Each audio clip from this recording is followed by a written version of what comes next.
de la crisis filosófica y todo eso. Eso en el artículo nuestro lo está explicado sucintamente. Si vas a hacer una cosa más grande, yo te pongo un contrato con una asociación que tiene publicado para el niño las que quedan en pie. Aquí quedan varias, pero... Sí, bueno, igual aquí, para la misma función, lo que se llama el trabajo de aceite, todas las de abajo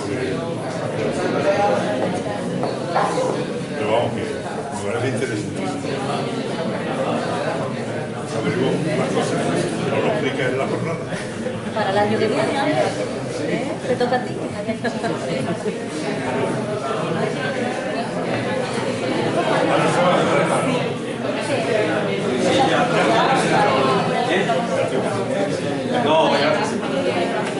Venga, buenas tardes. Bienvenido a la 13ª jornada de historia José Antonio Soler Díaz Cacho. La verdad es que hoy contamos con un ponente excepcional. Yo estoy encantado de presentarlo porque le tengo mucho cariño, le tengo mucho aprecio. Tuve la suerte de excavar con él, de excavar bajo su dirección y aprendí muchísimo. Y vi, bueno, que es un tío que lleva la historia pinchada en la vena porque le encanta y es vocacional lo suyo. José Ángel Calero nos va a hablar de Roma, una civilización urbana. Ya sabéis, muchas veces os lo he comentado, que una de las cuestiones breves que tenemos es la romanización, y el mundo urbano, las ciudades que funda Roma son fundamentales para extender esa romanización. José Ángel tiene un currículum que es envidiable, desde luego, vamos, a mí se me cae la baba y todo, pero bueno, voy a leer voy a leer un poquito para que veamos que José Ángel tiene un tío importante. José Ángel es licenciado en Historia General por la Universidad de Sevilla, fue bibliotecario de la Biblioteca del Noveno Marqués de la Encomienda y profesor del Centro Universitario Santa Ana de Medralejo, profesor jubilado del Instituto Santiago Apóstol, donde ha ocupado también cargos directivos durante muchos años, y es profesor de prehistoria y protohistoria de la península ibérica, historia medieval de España y paleografía y diplomática de la UNED en Mérida. Su principal campo de investigación es la arqueología.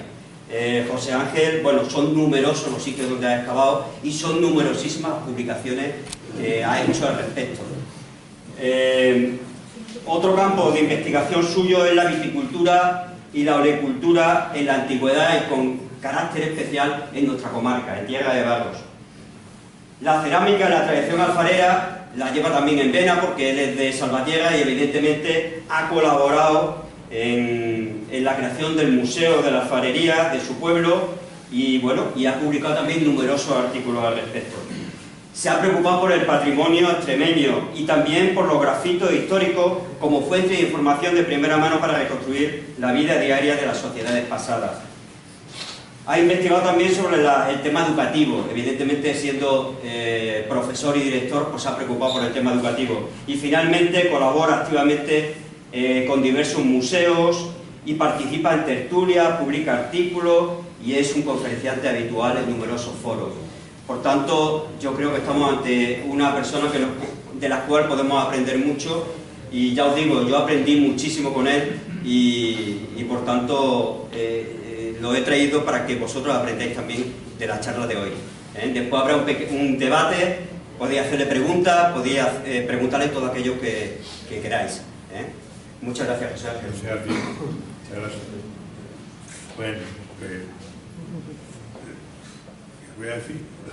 Pues será verdad.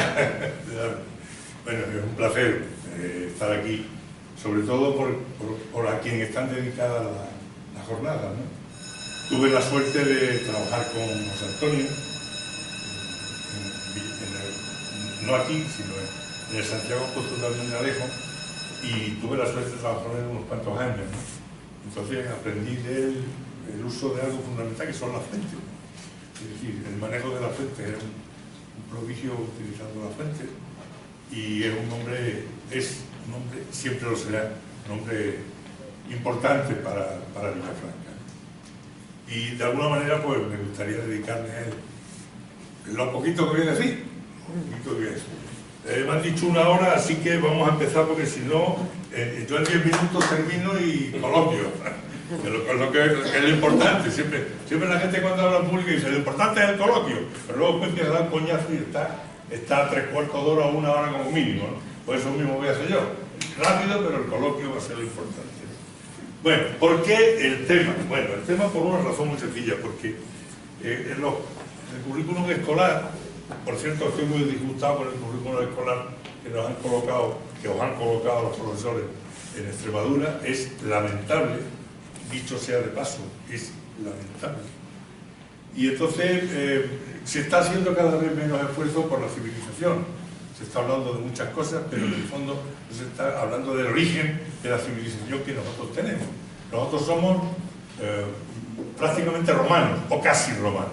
Casi hablamos el latín, y además todo lo que hablamos, todo lo que comentamos, todas nuestras ciudades, todo gira en torno al mundo clásico, especialmente al mundo romano, más que al mundo griego. Aunque tenga muchas influencias posteriores y desde el norte de África, por ejemplo, la importancia que tiene el norte de África en la civilización hispana es enorme, ya en época romana, y luego después nos digamos durante la dominación musulmana. Pero una aclaración importante, se ha estado vendiendo la moto de que las 3 culturas en España medievales se llevaban estupendamente, que casi estaban todo el día besándose y... no, mentira. Era una relación absoluta de amor-odio, provocada entre otras cosas porque se estaban disputando el mismo terreno, pisaban todos los 3 y por tanto el mismo terreno era el objeto que había que conquistar. Por tanto, esa hermosa civilización casi de afecto, eso es mentira. Como tampoco nosotros nos llevábamos bien, los iberos no nos llevábamos bien con los romanos, que nos conquistaron, ¿no? Y luego después cuando llegaron los germanos, los visigodos, que eran 3 y la bailaera, cuando llegaron se apoderaron de esto y al final pues todos entramos en la vorágine. Por cierto, el tema visigodo es una de mis debilidades, ¿no? El tema de la época visigoda es una cosa que me entusiasma, me entretengo muchísimo. Ahora estoy preparando un artículo sobre una pieza visigoda de Almendral, que hay un montón, hay como 30 y tantas o 40, o sea, en un pueblecino de nada hay casi 40 piezas de época visigoda, no buenas, pero sí interesantes, ¿no? Bien, ¿por qué una civilización desde una ciudad? Porque en realidad Roma fue siempre una ciudad. Y cuando hablamos de Roma hablamos del nacimiento de una ciudad. Una ciudad que llega a dominar el mundo conocido, claro. No estamos hablando de... Pero es verdad que llega. Y su origen es una ciudad, las 7 colinas, tal. Eso que todo el mundo, y vosotros seguramente conocéis muy bien, que va a desembocar en el nacimiento de primero una monarquía, a continuación una república y después un imperio. Es verdad que el imperio supone un cambio importante, estructural, es decir, la llegada de Augusto al poder supone un cambio importantísimo, aunque es verdad que se mantienen ciertas reminiscencias anteriores y que incluso se mantiene la palabra senado, las tribus, las centuriaciones, pero eso no es verdad. Es decir, a partir del imperio eso no es verdad, porque el poder de una, digamos, democracia queda en manos de una sola persona. Y eso es un cambio sustancial y hace que provoque una serie de cambios importantes. Sin embargo, la civilización romana sigue transmitiéndose por una vía que es absolutamente fundamental. Espera que lo tengo al revés. Ahora. Esta es la verdadera sangre, las venas, las arterias, los nervios del imperio. Esto es una calzada, es decir, una carretera. Una carretera. Y no hay que confundir el término calzada urbana con calzada no urbana. Bien, pues esto es una carretera. Es una carretera y da origen a una red viaria, que ahora os enseñaré una imagen muy interesante que explica por qué hablamos de una civilización urbana.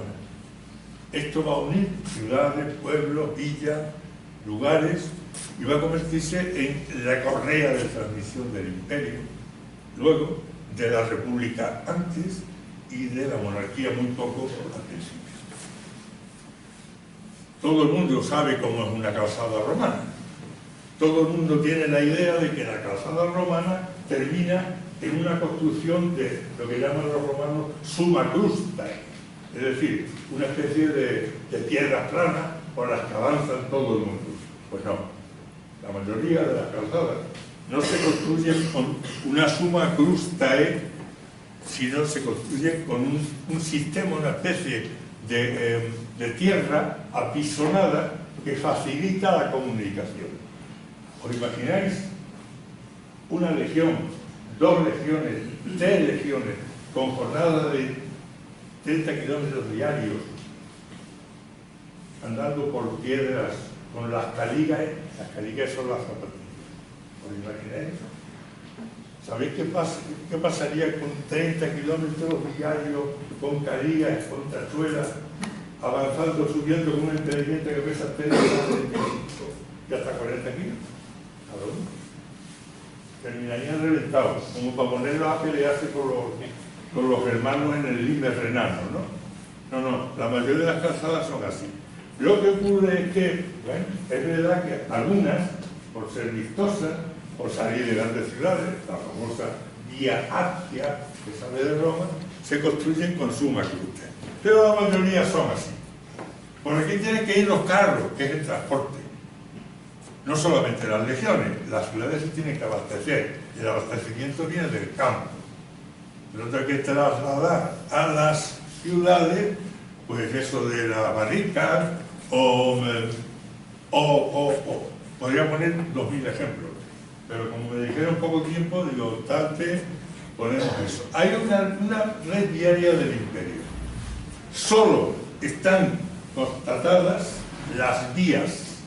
Es decir, ahí no hay fronteras, ahí no hay límites espaciales. Y fijaros que prácticamente se dibuja exactamente la figura de los países europeos. Prácticamente. Y no hay constatada ningún límite, nada, no hay ninguna frontera, nada. ¿Os fijáis en Italia y Roma? ¿Cuántos miles de kilómetros de calzadas estaban justamente en el entorno de Roma? Hay una tábula, bueno, no voy a entrar en la discusión de la tabla, que es muy interesante, una tábula que al parecer se escribió y se trabajó en el cuarto después de Cristo, ¿verdad? En la que aparecen las primeras calzadas, las primeras calles. Y esta es la red vial imperial, y ahora explicaré mejor lo de la tábula con el siguiente. Ahí tenéis la península ibérica, la red viaria de la península ibérica de época romana. Estamos hablando siempre de época imperial, bajo imperial. Importante, ¿os fijáis que el sistema de carreteras que se siguen ahí es el mismo que tenemos ahora? Las autovías de España son todas así, incluyendo la Vía de la Plata. La Vía de la Plata. Esos son los caminos. Y hasta la autopista del Mediterráneo, que curiosamente por el interior sí llegaba a Córdoba, Hispalis. Y por la playa no. El mismo problema que hoy. O sea que, ¿cuántos siglos? 15. En 15 siglos tenemos los mismos problemas de red viaria que teníamos en época romana. Qué curioso, ¿eh? Hemos avanzado mucho, es verdad, en la televisión, en lo que se ve en televisión. Pero aquí hemos avanzado realmente muy poco. Y esta es España. Este justamente es el centro, es España, ¿eh? Ahí. Fijaros los ríos de España, la tábula, el cuarto, la primera copia es del siglo XII, se conserva en la Biblioteca Nacional de Viena y faltan muchas páginas, digamos, al libro le faltan muchas páginas. Pero por suerte está la tábula de España, ¿no? Es muy interesante porque hay muchas discusiones sobre sobre qué parte de la tábula es inventada, qué parte, incluso de la cronología de la tábula, pero me parece una cosa realmente preciosa. Casadas. En España, sí. ¿No? La mayor parte de los libros van a ser españoles y a ser posible en el entorno de Mérida, por aquello de la cercanía. La calzada se pasó por Augusta y Mérida. Esa sí tiene el nosado de suma crusta, porque funciona más que como calzada, como calle. Estamos llegando, no sé si conocéis ese sitio, eso es el solar del Museo Nacional de Arte Romano en la actualidad, ¿vale? Es la confrontación con la zona de las murallas, ¿no? Bien, luego Caparra, ejemplo tremendo también, por el arco famoso de Caparra, con el fronte de Caparra. Bien, aquí también pasa por la ciudad y se convierte en una calzada, y por tanto se le añade la suma crusta. Y en la calzada del Puerto del Pico en Ávila, que es muy bonita porque es una subida realmente espectacular. Había que ver a los legionarios después de 25 kilómetros con la impedimenta y subiendo una cuesta, como llegarían ahí de reventados, ¿no? A pesar de que estaban extraordinariamente preparados desde el punto de vista físico. De hecho, si no hubiera habido una preparación física, los legionarios no hubieran ganado la batalla que ganaron, ¿eh? Cuidado, eso es muy, muy importante. Olvidaros de lo que veis en Gladiator, ¿eh? Olvidar, eso no tiene nada que ver con la realidad. El Gladiator, la única realidad es que había arqueros, pero lo demás es un invento lamentable, ¿no? Lamentable. Y otras películas había que prohibirlas, porque no enseñan nada. Todo lo contrario, deforma a la gente. Domiciano, el otro, cómodo y cómodo. La figura de Cómodo sale de la película lamentablemente tocada, ¿eh? Lamentablemente tocada. Y nunca hubo un máximo décimo meridio, ¿eh? Eso no existía. Bien, volveremos a una imagen de aquí. ¿Cómo se fundan las ciudades? ¿Cuáles son los elementos para fundar una ciudad? Hay, muy fácil. Un lugar tiene que ser estratégicamente importante y defendible. Si no se puede defender, ahí no se funda una ciudad. Porque claro, tú tienes que constituir un núcleo urbano, dotarlo de murallas, eso lo veremos ahora, pero tiene que defenderse con facilidad. Porque las legiones no están, no hay una legión en Mérida todo el tiempo, ni el León, pese a que se llama Legio Magemina, ¿no? Entonces hace falta que los legionarios anden para acá, para allá, dentro del territorio, y a partir de cierto momento muchas legiones fueron al Limes Renano especialmente, al Rin. Entonces desaparecieron de aquí. Entonces tiene que ser un lugar que se defienda con facilidad, estratégico. Y luego, desde ahí hay que controlar un territorio. Por tanto, si controlamos un territorio, tenemos que estar en un lugar que podamos manejar y con facilidad. Y luego, claro, un condicionamiento fundamental. Eso está en la imagen claramente, que tenga agua. Si no hay agua, no hay ciudad. Hay un solo caso en España en que no tiene río, que es Cáceres, que no tiene río. El resto de las ciudades, sean más pequeños, sean más grandes, tienen un río. Ese es tu caso. Ahí. Cáceres, ¿no? Especial. Claro. Y luego después hay que dominar un territorio del que comer. Por tanto, hay unas condiciones económicas importantes. ¿Por qué los romanos fundan una ciudad en Mérida? Eran romanos, pero no tontos, ¿eh? El sitio en el que fundan es un sitio, desde el punto de vista estratégico, clave.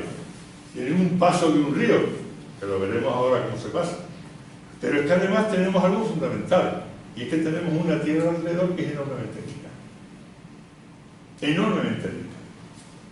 Y el interés estaba en controlar un territorio enormemente rico. Hay una frase de Plinio que es fundamental. Plinio le gustaba tanto esta zona que llegó a decir que las aceitunas secas de la zona de Emérita Augusta Emérita, eran tan dulces como las pasas de Málaga. Yo creo que se pasó. Las famosas aceitunas ceras, que seguramente algunos conocen. Bueno, no es verdad, pero le llegaba tanto a mirar, decía, bueno, es que esto es un lugar el estilo ambrosía y miel. Un lugar maravilloso. Cuidado, la tierra de barro es la tierra más rica de España. Como después no ha tenido suerte. Bueno, iba a decir con los políticos, pero no lo he dicho, ¿eh? ¿Cómo se funda una ciudad? Pues hay una serie de pasos. El primero es una ceremonia en la que el augur consulta si ese lugar elegido es el idóneo. Y si todos los augurios le favorecen, pues entonces hay una ceremonia en la que participan pues, una serie de personajes, dioses, que, bueno, pues, digamos que sacralizan el lugar, porque hay una ceremonia de sacralización posterior. La figura del centro, seguramente a alguno le sonará la cara. Está elegida especialmente en la cabeza de Augusto, capiteverato, es decir, en función de sacerdote, y en la cabeza de Augusto, del emperador Augusto. Es una pieza del siglo final del siglo I, muy bonita. El segundo paso es que los bueyes trazan el perímetro por donde va a ir la muralla. Una colonia no es ciudad si no tiene muralla, es decir, no es nada. Por tanto, todas las colonias tienen muralla. Serán de tapial, serán de palo, pero tienen que tener su muralla. Porque os recuerdo una cosa importante. El romano original es un personaje muy guerrero, muy guerrero. Las razones es que vivían en un sitio realmente complejo, ¿no? Por los desbrujos en un lado, etc. Y que hay un acuerdo casi unánime de que cuando se funda una ciudad, el planteamiento de esa ciudad responde a un campamento. Una estructura defendida por murallas, con dos elementos claves que serán cargos decumanos, y en el centro se establece, digamos, el lugar donde están los militares, los jefes de los militares. Y después los soldados se colocan, se van en sus tiendas de campaña, tal. Ahí aparecerá el foro posterior. Bien, damos la vuelta, inauguramos y mandamos a los gromaki, es decir, a los agrimensores, para que los agrimensores tracen el sentido de las dos vías principales, tracen el lugar en que va a ocupar la muralla, la zona que va a estar protegida por lo que los romanos llamaban el Pomoerium, que era una zona sagrada alrededor de la ciudad, que no se podía traspasar, y si se traspasaba, automáticamente te convertías en enemigo y eras reo de muerte. Recuerden Rómulo y Remo, los hermanos. Por cierto, ahora se me ha olvidado, ¿quién mató a Rómulo? ¿Rómulo a Remo o Rómulo? No me acuerdo. ¿Quién mató a quién? ¿Remo a Rómulo? ¿Seguro? ¿Y en qué año? Eso es más complicado, porque eso no lo sabe el historiador. Sí, claro, sí, 476. ¿Cómo? ¿Cómo que 476? ¿Qué? 700. Estamos contando siempre después de Cristo. Y los papas hicieron lo que quisieron con el calendario, o sea que imaginemos, ¿no? Bueno, los vamos aquí, el teodolito, no me digan que el teodolito no es bonito, ¿eh? El tío traza la vida. Tengo una imagen estupenda de un teodolito, pero esa es que estaba muy estropeado y no. Pero era mucho más bonita que esta. Delimitan, la palabra es preciosa, delimitatio. Esa es una palabra que suena a castellano, ¿eh? Delimitatio. El sacerdote, los sacerdotes, ofician una ceremonia, sacrifican a un animal, o a dos, o a tres, para, digamos, atraer el favor de los dioses. Y ya la ciudad la tenemos casi fundada. Eso es lo que se llama el plástico de Mérida, es decir, es como era Mérida en la fundación. No, error. Esa es la delimitación de Mérida, la fundación, que se irá llenando, porque los romanos diseñan un espacio, ese espacio lo entienden como estratégicamente, y ahora hablaremos del espacio estratégico.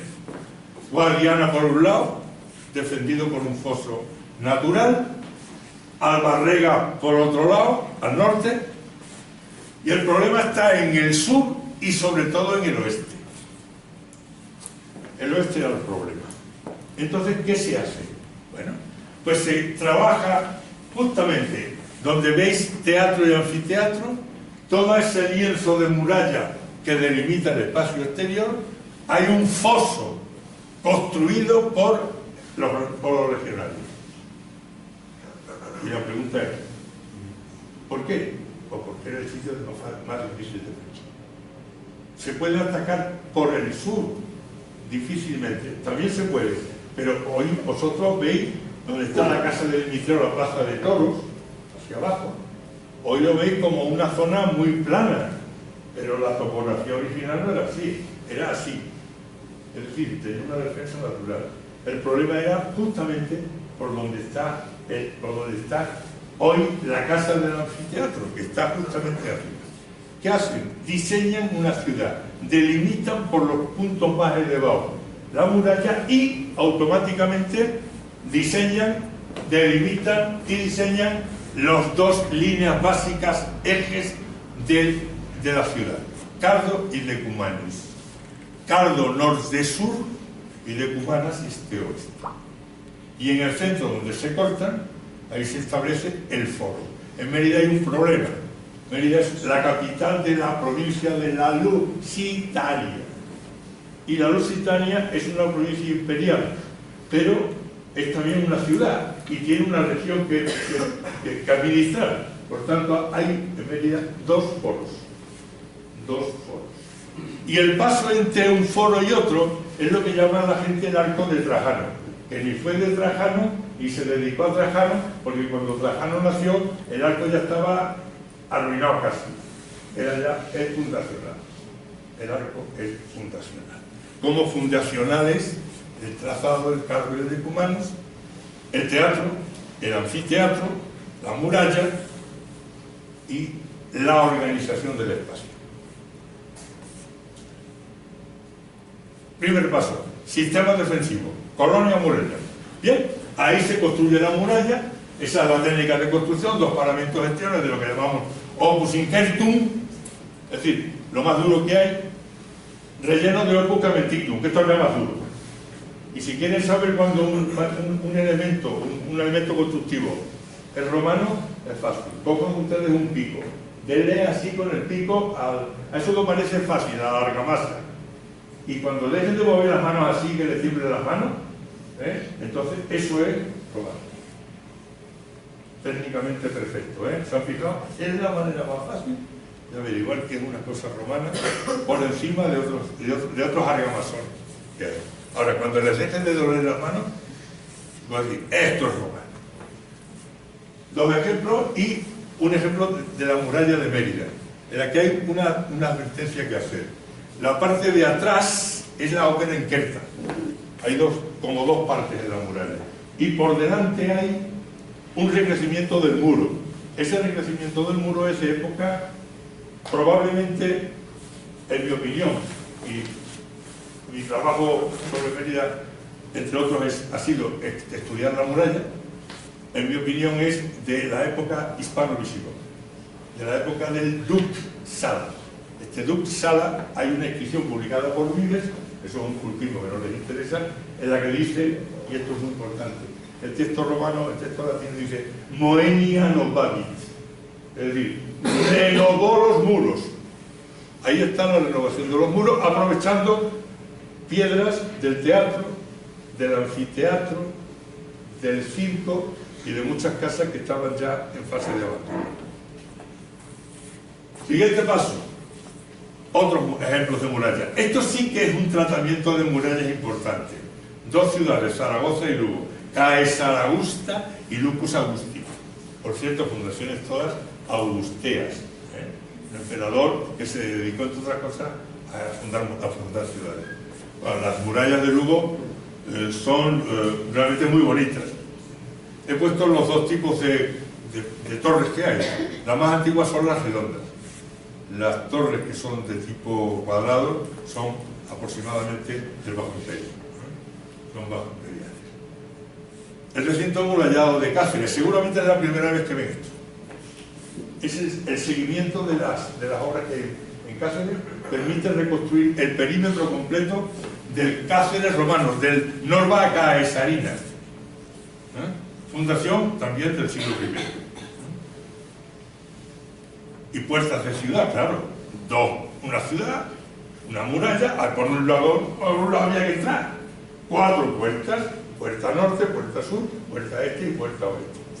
Y algunos siempre preguntan, ¿tenían que ir siempre a la misma puerta? No, porque en la muralla había lugares disimulados por lo que se podía salir, que llaman poternas, que son espacios muy pequeños así para pasar. Ahora, si querías ir con un carro, necesariamente tenías que salir por las puertas. Como las puertas son lugares muy fácilmente atacables, los romanos recrecían la anchura de la puerta. Recrecían la anchura de la puerta, es decir, murallas que eran de 3-4 metros de anchura, se convertían en 9 en la zona de la puerta. ¿Con qué intención? Con la intención de defender una zona que era muy complicada. Y colocaban junto al acceso de la puerta, que normalmente eran dobles vanos, colocaban 2 torres defensivas. Esta es la puerta más famosa, yo creo que de la historia de Roma. Esta es la Porta Nigra de Treveris. Pero a mí me gusta más esta, que es la Puerta de Mérida. La Puerta de Mérida. La Puerta de Mérida. Esta Puerta de Mérida es absolutamente fantástica. Solamente se ve el vano de la derecha. El vano de la izquierda está al otro lado. ¿Por qué utilizo esta foto? Pues se lo voy a explicar. Por una razón fundamental. Cuando esta puerta se excava, esto es en el año 83, 4, poco antes de Alance. Poco antes de Alance. Estaba yo terminando el estudio de la muralla. Y nos pusimos a buscar qué pasaba en la puerta. La puerta tiene una curiosidad, no sé si os fijáis, pero hay una calzada que entra y luego después la puerta está como desplazada, ¿verdad? Esto es un sistema de defensa del recinto en codo, en recodo. Este es un sistema inventado en época hitita, o sea, en Sirri y toda gente ya lo utilizaba. Pero los romanos lo supieron utilizar muy bien. Y además, con algo fundamental. Hay aquí una cosa rara, ¿verdad? Es como si en esta zona de aquí, aquí hubiera unas piedras mal puestas. No están mal puestas. Pusieron un sistema para parar carros. ¿Y por qué? Pues porque la gente, para evitar pagar el metro, entraban los bueyes a todas puñetas y ¿qué hacían? Y lo paraban. En el otro lado, la salida. Una entrada y otra salida. Cuando convenía. Y arreglaban de manera que este sistema, que es en recodo y ligeramente bajo, tenía que hacer un esfuerzo. Y si alguna vez van aquí, observen que las losas estas tienen unas huellas de los carros que tienen, en algunos casos, 10 centímetros o 12 de profundidad. Llegaba el carro ahí, la carro hacía clac, se rompía la rueda y te tenía que parar. Y te cogían los que estaban defendiendo. Puertas de acceso acá para allá. Lo de arriba son los cubos de la puerta. Y lo de abajo es la reconstrucción virtual. Algunas de estas reconstrucciones virtuales las conozco muy bien porque las hacemos cuando llevo bien. Por lo cual, pues, es cuando digo humanitas en estas cosas. Esta imagen es también una de las que aparece en todos los libros de texto. Es Tingar, la muralla, la ciudad de Tingar en Argelia. Esta es de las ciudades que hay que ver, porque esto es el modelo de lo que es el urbanismo romano, el modelo. Esa es la estructura de la ciudad, cargo decumano y de distintas partes. ¿Qué partes hay? Una parte que es administrativa, que se sitúa en la zona del foro. Una parte que es habitacional, que son todas los cuadrados resultantes de las decumanas y los cargos que se cruzan en ángulo recto, que estructuran espacios que pueden ser de 78, de 80, de 120, de 160. Depende, en Mérida hay 2 tipos, 70 y 120. Se llaman ínsulas. Y ahora volveré a repetir la palabra varias veces. Otras zonas son las zonas para los espectáculos públicos, que hay ciudades en las que están en el centro y ciudades en las que están arriba del todo, porque esto se va delimitando y se va llenando. Pensemos que en Mérida las primeras casas o las primeras viviendas suburbanas, es decir, fuera del muro, son del tercero. O sea que tarda 3 siglos en rellenarse. Las calles, ¿cómo se hacen? Pues así se hacen las calles. El mismo sistema, todas dispuestas con sistema de evacuación de agua social, cloacas, todas. Un sistema perfectamente estructurado, que desembocan en unas cloacas que veremos luego, por las que uno puede andar de pie. No siempre en todos sitios, y la profesora no lo haga, con una sensación de claustrofobia, y dentro de un canguero enorme. Y luego pues hay morgaños y ratas y eso, para caer mal, o sea que lo digo porque yo me he metido en las cloacas.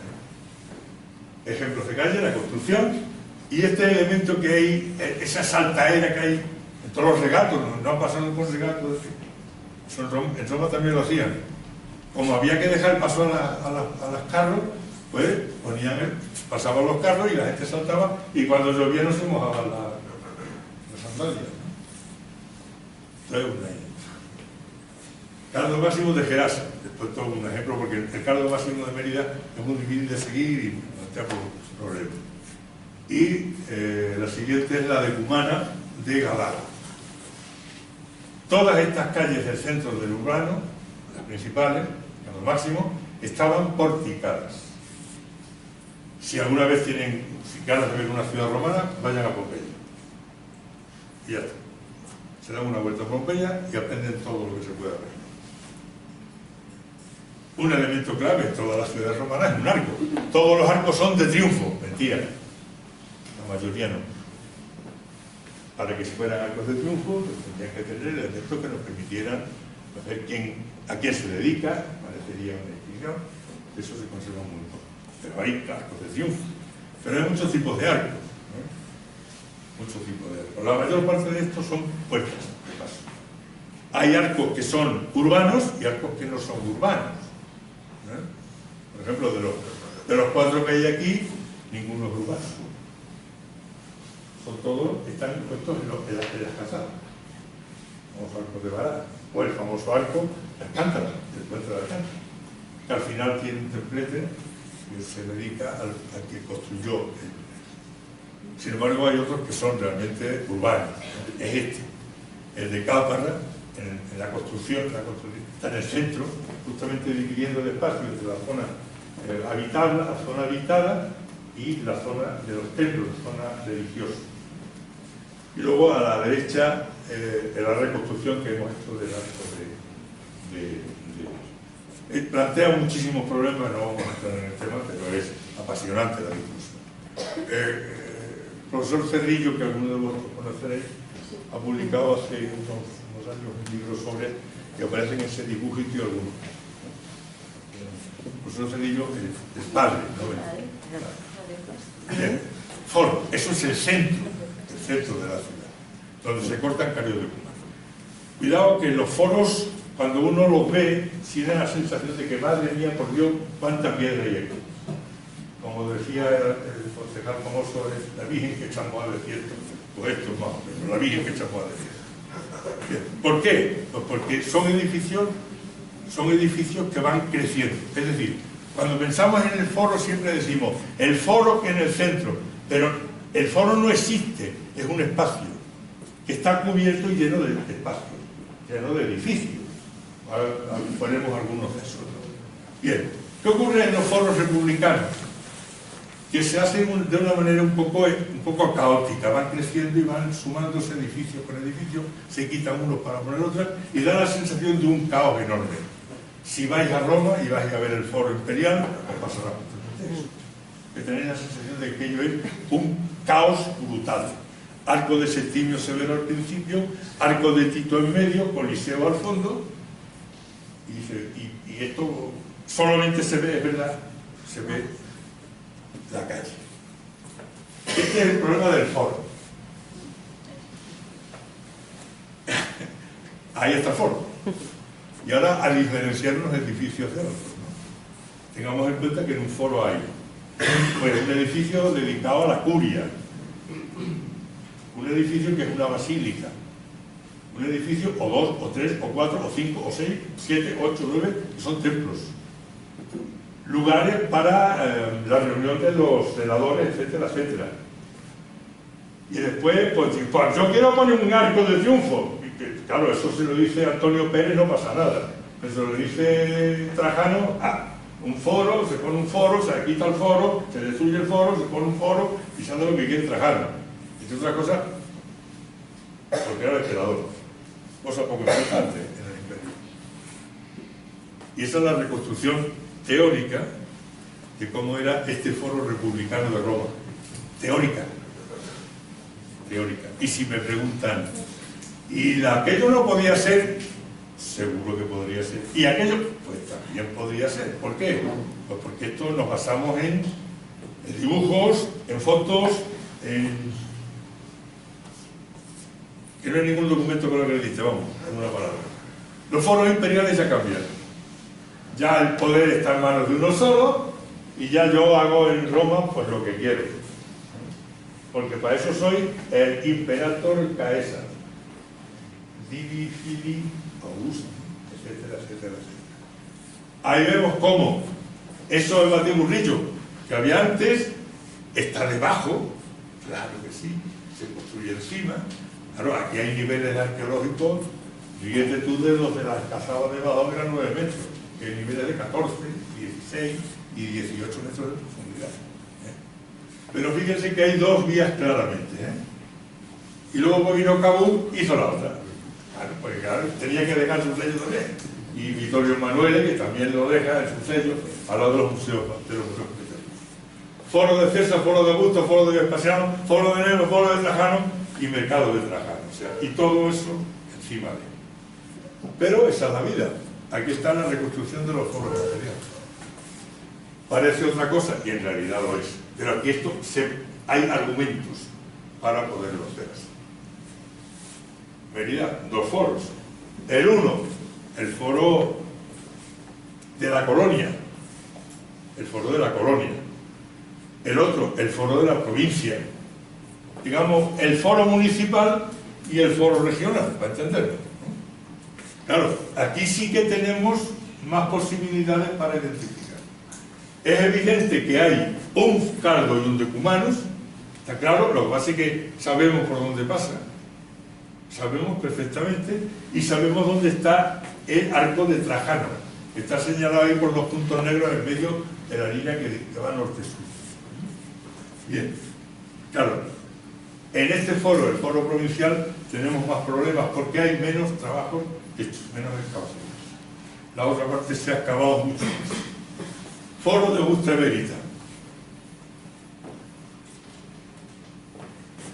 Época Flavia. Ya teníamos que llegar. La primera vez, hablaremos de los Flavios. Todo lo que parece que se ha hecho, todo es de los Flavios. Y no. Hay mucho, pero no todo. Sobre todo en los edificios públicos, yo en eso disiento mucho de la opinión de algún famoso arqueólogo y catedrático de la universidad. Cuando estudiaron en la ciudad, lo que era el tema de niños, un trabajo mío, dijeron que eso era de todas Flavias. Y cada vez que te digo, ni los ladrillos son Flavios, ni la estructura. Es que hay una tumba. La tumba también tiene su historia, pero eso no es un problema. ¿Cuáles son los edificios? Todos que conocemos aquí. Seguro que les suena el templo de Diana y el pórtico del foro, ¿verdad? Ahí está, el templo de Diana y el pórtico del foro. Esta es la imagen actual. Esto fue casa de un señor que se apropió de ella y dijo, pues yo voy a tapar las intercolumnias y vivo aquí como lo que era un señor, el señor de los Corvos, conocido en Mérida. Y la reconstrucción hipotética del templo de Diana. El templo de Diana nunca fue de Diana, ni lo será. En todo caso será un templo de culto imperial. No de la Triada Capitolina, pero es un templo de culto imperial. Porque no tiene tres celdas, que son lo que especifica si son templos de culto imperial. pórtico del foro. Esta zona la excavé yo personalmente, el pórtico del foro, en el año 82, un despiporre en un despiporre. Eso hace una película de vigilancia, de 5 de la mañana, suena un martillo neumático destruyendo el muro del pórtico del foro. Historia, 82. Ese año famoso, por esto y porque me casé yo.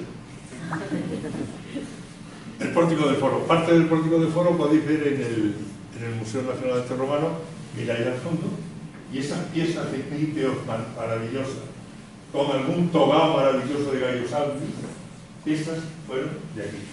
Ahí había un nivel desde 4 metros hasta abajo, 4 metros de relleno que no servía para nada, con mucho material romano, monedas y tal y cual, y a partir de ahí, nivel arqueológico, y empezaron a salir, a los 4 metros empezaron a salir a estas excavación fantástica.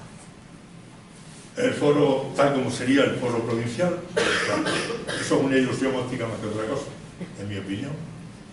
El arco de Trajano, esto que se ve aquí es lo que se ve. Luego después esta parte de al lado, en mi opinión está muy bien reconstruida. Quiero decir, que me parece que está bien. Yo creo que es magnífica. Y desgraciadamente no tenemos ningún elemento de la decoración, del ornato que tenía el Trajano, el arco de Trajano. Cuando se hizo la excavación para ver por dónde iba el suelo va un poquito más bajo de lo que hay ahí. O sea que hay que profundizar como 2, casi 3 metros para llegar al suelo original.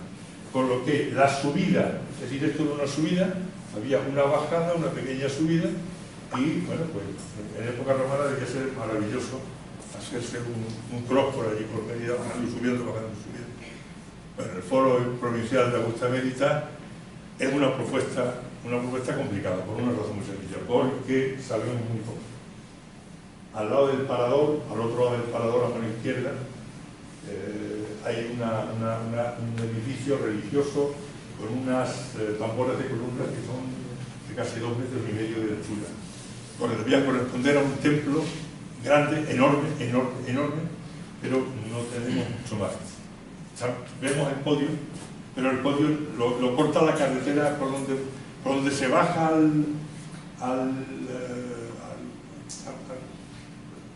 la comisaría y todo eso, ahí se corta el edificio y no sabemos más de él. Ahí hubo una bodega en el siglo XVIII. Área del foro encaparado. El arco lo tenemos aquí, estaría el alto, y al fondo está el templo de la tríada capitalina, las 3 celdas que corresponden a Júpiter Puro Minero. En Reguina también hay un foro, más problemático de ver el de Reguina que el de Cápara, por una razón, porque la excavación de Reguina tiene muy poco nivel de profundidad de relleno, y como tiene tan poco nivel de relleno, hay zonas en las que hay dudas sobre la interpretación. Digamos que de forma provisional, y esto es un poco novedoso, en el sentido de que no está publicado del todo, identificamos Collegium, el templo de la Tríada Capitolina y el templo de la Pietas, pero son opiniones un poco para salir del paso, porque nos presionaron y realmente hay cosas en las que yo tengo muchísimas dudas personalmente, y mi compañero Juan Diego también así. Bien, contributa, esto es Medina de las Torres. No sé si habéis estado en Medina de las Torres.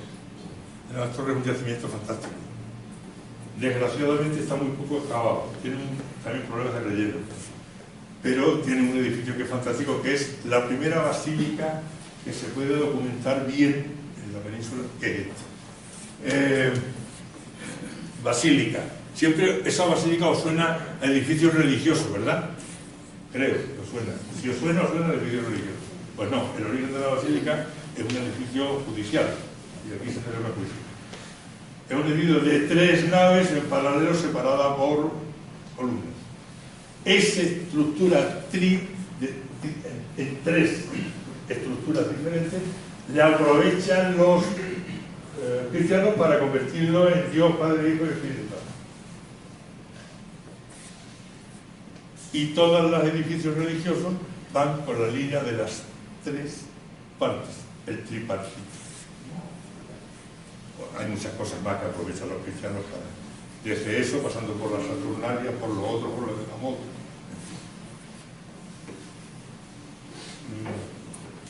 Talavera la Vieja, tenía que estar. Talavera la Vieja es Augusto Briga. Solo se conserva visible lo que se ve aquí, que es la curia, es decir, el principio de la curia. El resto está debajo del agua. Cuando llega el verano se puede ver más. Pero es que la imagen que yo les pongo es del edificio convertido en iglesia. Eso era la iglesia de Talavera. Y claro, un guiño a mi pueblo lo tengo que hacer. Arriba se ven a unos tíos vendiendo un tío. Lo siento, tenía que caer. Que es allí además, porque se está viendo se ven las columnas. Y son botijos de Salvatierra, eso sí que lo sé. Otra cosa no, pero eso sí que lo sé. Y luego hay una cosa, un elemento fundamental en los foros, que son los maquenos, es decir, ¿cómo es que vamos?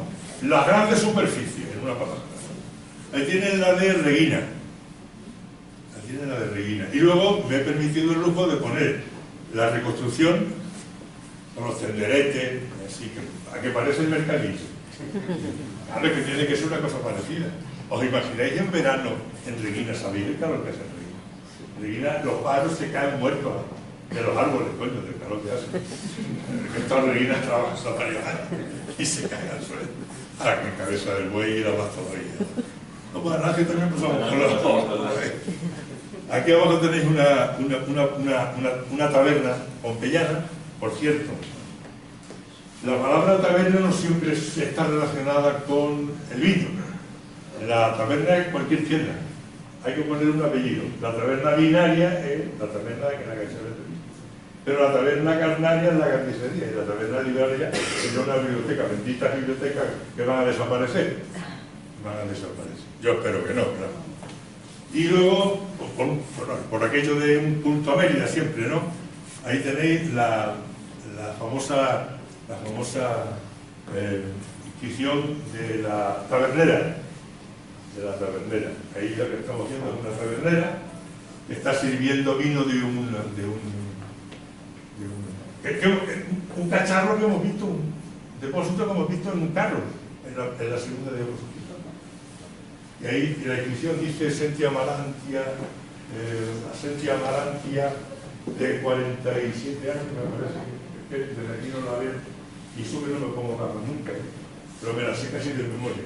Sergio Víctor, de 47 años, Sergio Víctor, su marido, se la dedica y con la que convivió 17 años. Marido amoroso, maravilloso, un punto al amor. Así que cuando llega el día de San Valentín, qué mejor regalo que a la novia regalarle una inscripción de esta que la venden quitándole lo que vivió, que vive, que convivo 17 años. Claro. Esta es una maravilla, En toda ciudad romana tiene que haber edificios industriales. Tiene que haberlos. Porque la gente trabaja y vive y te come y necesita para comer. ¿Y qué necesita para comer? Pues es un edificio de uso industrial absolutamente desconocido. Ahí hay una discusión. Hay alguien que dice que es un batán para el tinte de las telas. Hay gente que dice que es unas termas. Y hay gente que dice que es un pozo de nieve de época romana. Yo ya he criticado las tres versiones, pero no me quedo con la mía porque todavía no sé cuál será. Pero desde luego estoy muy lejos del pozo de nieve, que lo dice mi amigo Miguel Alba, al que quiero profundamente, pero discutimos en ese tema. Y no sabemos realmente lo que es. Nos falta material, nos falta información, ha desaparecido la parte superior del edificio. Porque si analizamos un poco el edificio, veis que hay como una especie de muros que son claramente de sostén. Entonces, ¿qué podría sostener una cúpula? Sí, poner unas telas. Ahora pondré una cosa parecida. Lo siguiente es una herrería. Lo he puesto en relieve porque es una maravilla. Eso es la fragua de Vulcano, pero en relieve. Y abajo hay un horno cerámico. Lo siento, pero es que lo de la cerámica me tiró mucho. Y al lado pues unas piezas de cerámica de sigilata. Se llaman sigilatas porque todas las piezas llevan en el culo, no tienen ninguna intencionalidad, llevan un sello que dice más o menos siempre lo mismo. Ahí dice Offici Abuti. Offici significa de la oficina, es decir, del taller. Pero a mí el que más me gusta es el de Mérida, el de Valerius Patari. Es fantástico, porque dice ex offic va pat. Todo en la abreviatura. Ex oficina y de la oficina del taller de Valerius Paterno, que es un ceramista maravilloso. Ya teníamos en el mundo antiguo ceramistas buenos en Extremadura. La vivienda, la ínsula, yo le traduciría por bloques, pisos. Ahí lo vemos, ese es el Colano. Y después la reconstrucción al lado, que está preciosa. Está preciosa. ¿Qué tiene una vivienda de este tipo? Pues tiene abajo, generalmente tiene tiendas, tabernas. Las tiendas de barrio, vamos. Un primer piso, vivienda de mejor nivel. Un segundo de menos nivel. Y la guardilla donde vivía Catulo. ¿Sabéis quién es Catulo? El famoso poeta erótico. Entonces, nunca os leído un poema de Catulo. ¿No hay ningún profesor de latín por aquí? Catulo, dale mil de ver. Que luego, Dios me quita, que los muchachos estos vean el erotismo. ¿Y por qué? Ah, qué bien, entonces ya lo saben. Muy bien, enhorabuena por leerles a Catulo. A mí me gustó mucho, siempre que Catulo es una de mis debilidades. Y luego en medio hay un patio, y en el patio están los servicios. Cuando digo servicios me refiero a los servicios, es decir, los sitios donde va la gente a hacer sus necesidades.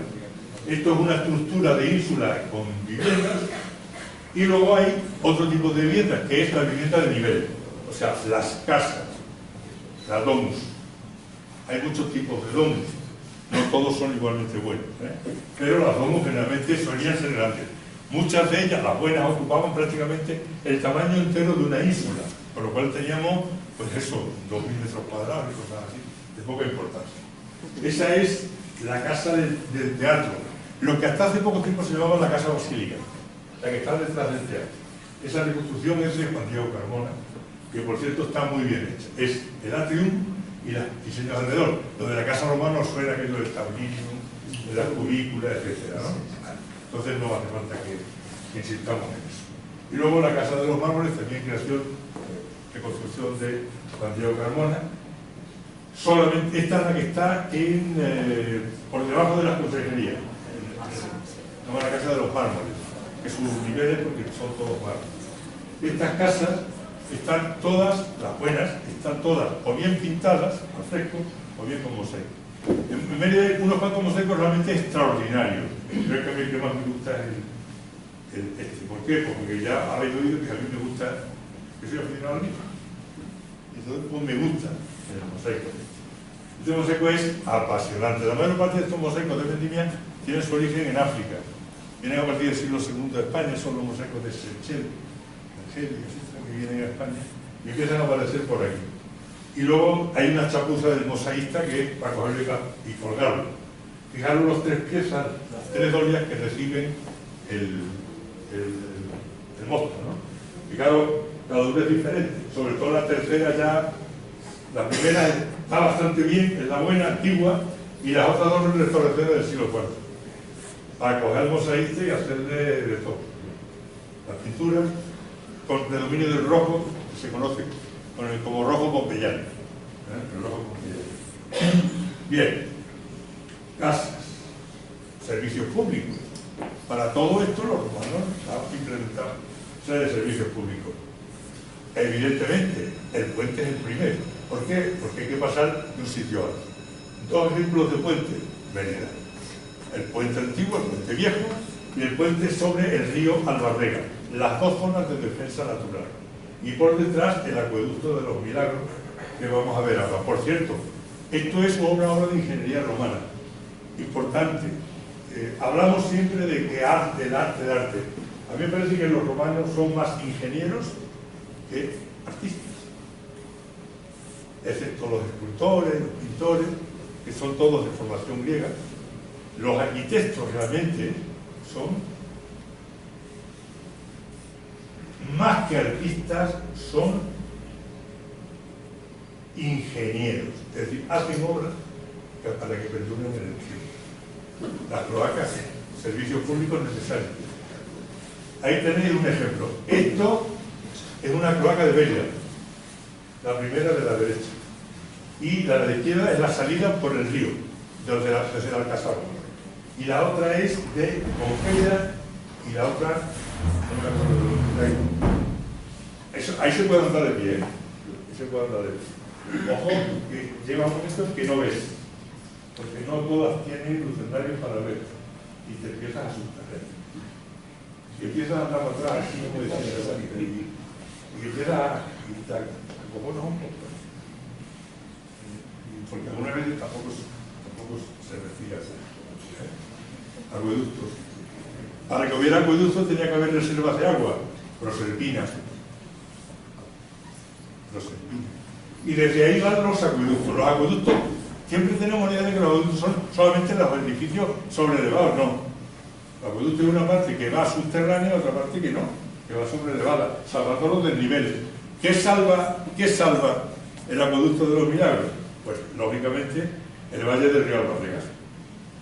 Y ese acueducto nos lleva a un edificio que es enormemente importante, que es el que está aquí abajo a la izquierda, que es el Castellum Aquae. El lugar donde llega el agua, ahí está el agua, y desde ahí se distribuye por las distintas canalizaciones por todas las calles de la ciudad. En las casas buenas, en la zona, tienen agua corriente con el grifo y todo, y con tuberías de plomo. Evidentemente, en las casas, en las islas, lo normal es que no tengan agua corriente, sino que tengan que ir a buscar el agua al grifo que está detrás de la puerta, como pasaba en muchos pueblos hasta prácticamente hasta ayer por la mañana. Bien, ese Castellum Aquae tiene una función, ciertas funciones. Además de almacenar el agua y distribuirla, por decantación se depura. Como una parte del canal, el Specus, que se llama a la derecha arriba, va al aire libre, pues los pajaritos cantan y cagan también y se limpian. Servicios públicos, termas. Estas son alanges. Claro, también un guiño al ángel le teníamos que hacer, ¿no? Ya que estamos aquí, los de Alange, las termas, en este caso, minero-medicinales. Las termas normalmente podrían ser privadas o públicas, y hay termas en las casas. La gente se baña allí en su cuarto de baño, y tiene su termita, su cuarto de baño, su bañera, y se sienta allí, se echa el agua, y se baña, y está perfecto. Y ahí los romanos se bañaban con agua caliente, con agua templada y con agua fría, y después también se daban baños de vapor, y se daban masajes, y en las termas públicas había un sitio para comer, un sitio para jugar, ver la televisión, la biblioteca, entonces se le llama ahora, Incluso había termas que tenían ciertos lugares para ciertas señoras, que también los había en las tabernas, se llamaban termopolios. Bien, ahí tenéis la reconstrucción de las termas de Alange. Esta reconstrucción sale como consecuencia de nuestras últimas excavaciones en Alange, en la que sacamos esa puerta de entrada al recinto del agua fría, Frigidarium. Frigidarium, Tepidarium, Caldarium, Asasunatio, etc. Y claro, en una ciudad tiene que haber servicios para que la gente vaya a hacer sus necesidades. No había Corte Inglés todavía, y entonces la gente tenía que ir a... Y ahí tienen un ejemplo, estas son de Éfeso. Son maravillosas, son maravillosas. Ahí tienen cómo eran, ahí tienen a la gente lo que estaban haciendo, pero charlando, es decir, ¿qué pasa, Pepe? ¿Cómo estás? Ya, pues mira, pues. Y charlaban y al tiempo pues, hacían sus necesidades. Y para limpiarse su culete utilizaban una esponja. Y esa esponja la lavaban en el agua corriente que iba. Ahí ve un tío que está limpiando la esponja, la dejaba allí y el que venía al siguiente pues lo utilizaba. No el papel higiénico, no, ni las piedras también se utilizaban, pero en el campo, tranquilo. Y arriba la señora como está limpiando, ha llegado el tío a echar bien la tostada y ¡chum! Y le echa el agua y marchar. Y la última imagen. Gracias a ti por haber estado pacientemente y no decir nada como un caballero. Muy bien, tío, a eso le tenía que poner una buena cosa. El faro. El faro es una de las muchas construcciones de Boca Romana que pasan absolutamente desapercibidas, pero que cumplen una función fundamental. Roma es una civilización urbana, claro, pero Roma es el Mediterráneo, el Mare Nostrum. El Mediterráneo es el Mare Nostrum, nuestro mar. Y por tanto, los romanos tenían una parte fundamental de la distribución de sus alimentos se hacía por mar. ¿Qué hubiera sido si no de España, de la Bética, en época romana, si no hubiera tenido puertos para poder desplazar y poder llevar a Roma miles de litros de aceite, de vino, de grano, de garum, que ahora forman parte de eso que llamamos el monte Testaccio, que es un monte donde hay miles de tiestos. Eso sí que es, ¿verdad, Sebastián? La Virgen hecha por la desierto. Es un monte entero lleno de desierto. Tú vas allí y se te caen encima los toldos de cerámica. Un poquito de cerámica. Ahí se acaba de repesar, lleva acabado 40 años. Y es el máximo especialista que hay en ánforas romanas. Y nosotros tenemos en España, bueno, ese faro, que es de época romana, el subsuelo, y la reconstrucción en el siglo XVIII. Y lo que está al lado es la hipótesis de restauración y construcción de cómo era, a la derecha, el faro romano de La Coruña, que se le denomina el faro, la Torre de Herrera. Bien, ¿alguna pregunta? Ya sé que tiene muchas preguntas. Venga, estaba deseando que termine rápido, no le puedo preguntar. Venga, tío, antes. Ahora es el momento. Venga, vamos a ver. Venga, quien quiera hacer preguntas, Claro que sí. aprovechar que está José Ángel metido en faena. Venga, nadie se atreve en principio. Sí, hombre, seguro que se atreve. Bueno, Yo te voy a hacer una pregunta. es que ya se estaba terminando, y como esto todo el mundo lo ha visto, esto de los teatros y los anfiteatros. José Ángel, Se nos cuando hablamos de Mérida romana, y tú has comentado después que los visigodos utilizan gran parte de las edificaciones que se han abandonado.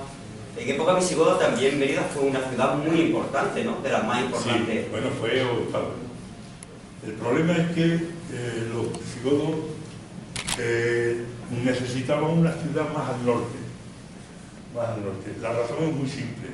Ellos entraron por el norte, ocuparon de norte a sur, y su ocupación fue muy limitada, porque el número de visigodos que se calcula que llegaron a la península no supera los 120.000.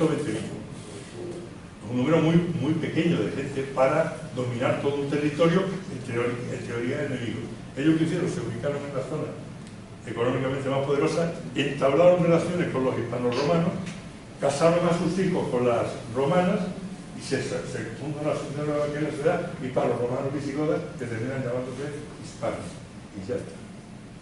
¿Qué ocurre? Que como le interesaba una zona más alta para controlar más al norte Soria, la zona de Soria, la zona de Guadalajara, etc., Toledo. Sitúa la capital en Toledo y fundan Vascos. Son dos ciudades muy paralelas. Vascos está en proceso de excavación ahora. Y lo que podía haber sido Mérida, siendo obispo, se traslada. Y entonces, ellos tienen aquí una ciudad importante, fortifican la Alcazaba y le construyen murallas de relleno exterior, porque saben de la posición estratégica del río Guadiana y el puente. Fortifican y después, cuando vienen los musulmanes, se demuestra que la idea de los visigodos era correcta. Fue una de las ciudades que más resistió a la invasión Por eso, musulmana. porque tenía una muralla que era muy fácilmente defendible. Muy fácilmente defendible. Pero al final cayó, claro. Cayó. no le quedaba remedio. Era mucho más pequeña entonces que la Mérida romana, porque también Sí, con la crisis del siglo IV y V, mucha gente se fue o no. En Mérida, los datos que yo manejo y que manejamos algunos sobre el tema no dicen eso. Mérida, cuando es importante, es en el siglo IV. La crisis del siglo III no se nota en la ciudad. Todo lo contrario, los edificios no lo muestran. Los edificios crecen. Y la ciudad desborda el perímetro urbano. Y empiezan a aparecer las villas suburbanas. Cuando de verdad se produce el problema, es más pasado el punto. Entonces, la zona de Extremadura se ruraliza. Empiezan a aparecer las grandes villas, de las que nosotros excavamos en cada las grandes villas, nosotros excavamos solo parcialmente, porque nosotros, pero en una vila de ese tipo tradicional, de protección agraria, viñedo, olivar, cereal. La tríada que dice la con necrópolis, etcétera, en el mundo de la altares. Bueno, no sé si he contestado. Sí, perfectamente. Venga, vamos a aprovechar, vamos. Sin miedo. Venga. Tengo una pregunta. A ver, Lucía, Que sea facilita, ¿eh? Los alumnos... Aparte de que sea Mérida así una ciudad muy turística, ¿sigue investigándose cosas romanas allí? Sí. Es que si no se investigara, el turismo de Mérida sería el garete. Porque en Mérida la gente viene a ver piedras. Es verdad que no todo el mundo las ve, pero hay mucha gente que viene a ver piedras. Porque en Mérida, además de piedras, dime qué hay.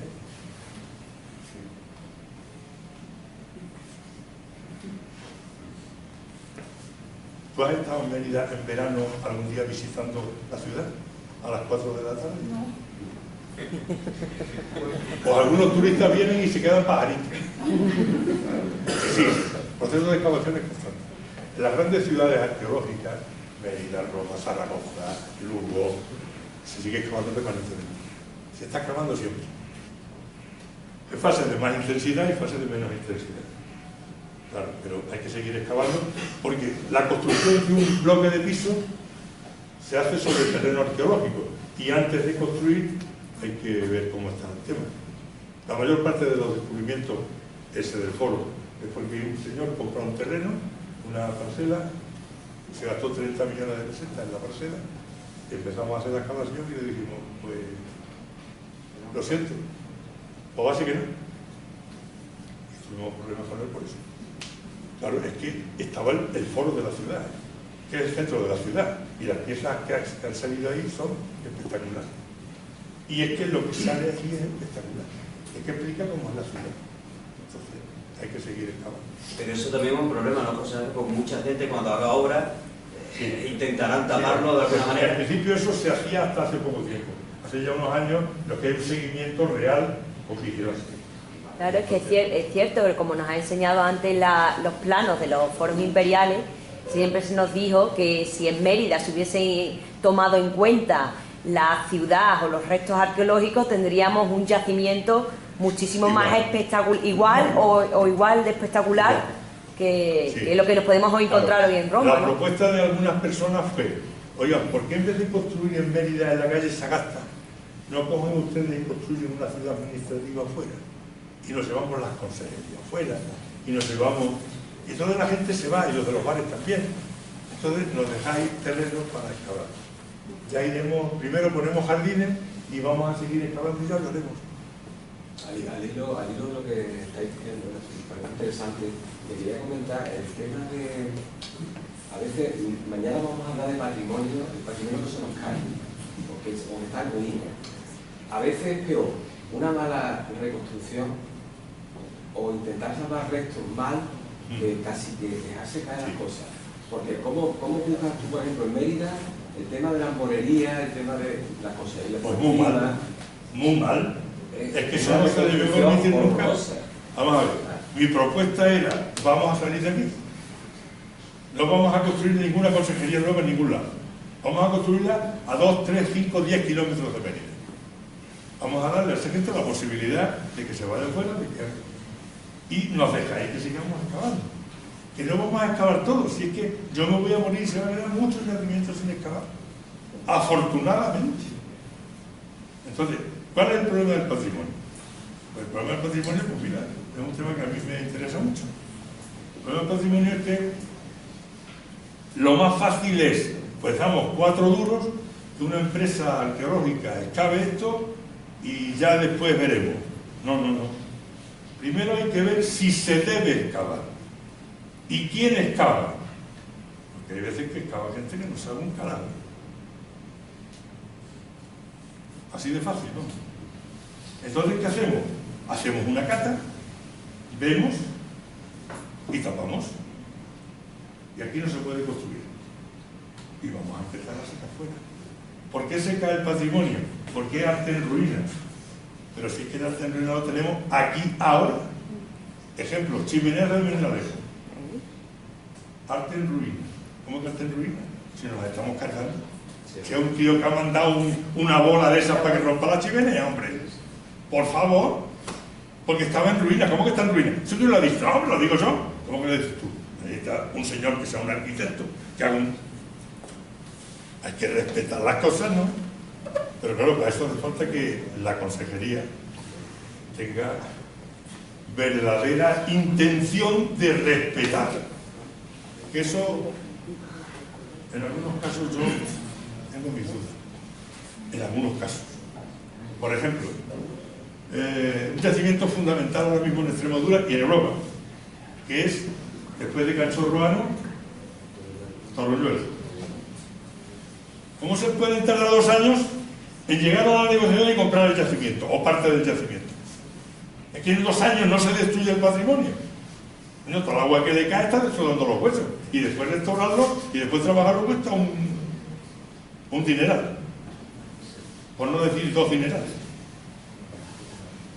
Pues vamos a respetar el patrimonio. Pero respetar el patrimonio tiene que hacerlo los particulares los primeros, o los segundos, que es un poder público que tiene la obligación de hacerlo. ¿Para qué hay una ley de patrimonio y después destruir las chimeneas? Pues no decir que las chimeneas hay que respetarlas. Entonces, ¿cómo permitir que se destruyan?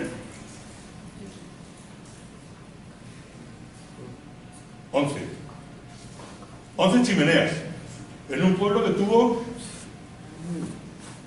200 alcoholeras. Es verdad que la mayoría eran un alambique. Es verdad. ¿A qué llamamos arquitectura industrial y patrimonio industrial?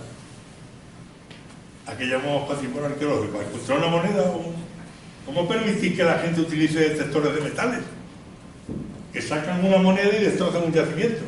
Porque yo he visto agujerear, pero agujereito por todos lados. En el Tóbriga. Claro, iban los detectoristas a Andalucía con los detectores y hacían un agujero aquí, un agujero aquí, un agujero aquí, un agujero aquí. Y parecía un queso bullet. ¿Para qué? Para sacar una chapa, un perdigón de un tío que había estado tirando el perdigón, una herradura de una burra. De hecho, don Juan Maluquer de Monte, que no sé si os suena el nombre, don Juan Maluquer de Monte propuso en una ocasión, estábamos excavando en Canchorroano, y claro, pues llegamos a tener una relación personal pues, por encima de otras cosas. ¿Sabéis lo que haría yo? Cogería una avioneta, una fumigadora, y empezaría a regar el mundo entero en España de perdigones. Y ahora que los detectoristas vengan a trabajar. Piezas fuera de contexto no sirven para nada. La puedes tener en tu casa, muy bonita, no sirven para nada. Para la ciencia, para la historia no sirven para nada. Para nada. A mí qué más me da que si tiene una moneda de oro, poco me da, tío. Como si fuera de chocolate. A mí no me sirve de nada. Vamos, a mí, a la ciencia no me sirve de nada. Y yo en mi casa no tengo ni una pieza cerámica. Las que yo he comprado. Las que yo he comprado en mi pueblo, que tengo en toda la casa. Mi mujer está todo el día conmigo. La única vez yo creo que le da con las cosas y se le cae. Yo cuando me casé quise comprar las arras de denarios de plata. Estuve comprando 6 meses de denarios de plata. No fui capaz de juntar 13, me parece que son. Junté 12 y el 13, los que me costaban no me gustaban y se acercaba ya la boda. ¿Qué hice con los denarios? Pues los regalé al Museo de Badajoz. ¿Para qué lo querían? Pues yo no lo voy a enseñar a nadie si yo no necesito enseñarle nada a nadie. Bueno, estoy esperando una pregunta. Yo tengo... La facilita, ¿no? Si tú me vas a dar el vuelo. No, el sistema constructivo de los principales edificios que has puesto de relieve en Mérida tienen algo